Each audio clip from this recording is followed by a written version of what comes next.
လောကလူတွေဟာငွေကြေးတဏှာတွေပစ္စည်းဥစ္စာတွေပိုင်ဆိုင်မှုကြိုးစားနေတော့လည်းပဲ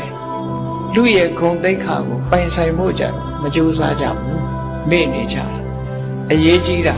လူဖြစ်လာလို့ရှိရင်လူရဲ့ဂုဏ်သိက္ခာတွေပိုင်ဆိုင်မှုကပိုအရေးကြီးတယ်ပေါ့ဒါကြောင့်မို့မြတ်စွာဘုရားဟောတာ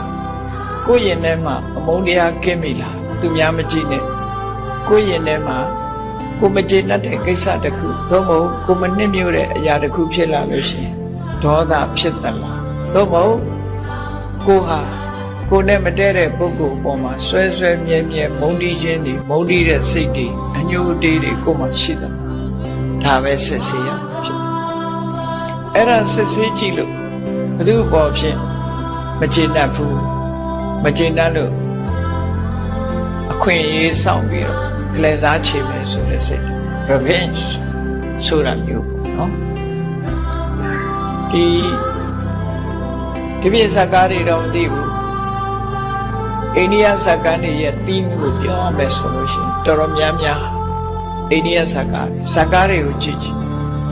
အိန္ဒိယစကားတွေရဲ့ theme ကဘာလဲလို့ဆိုရင်ပထမစပြီးတော့လူတယောက်ကိုနှိပ်စက်ပြပြီးရင်ကလေးစားချေအဲ့ဒီဟာကိုပညာပေးနေတယ်လို့ဖြစ်တယ်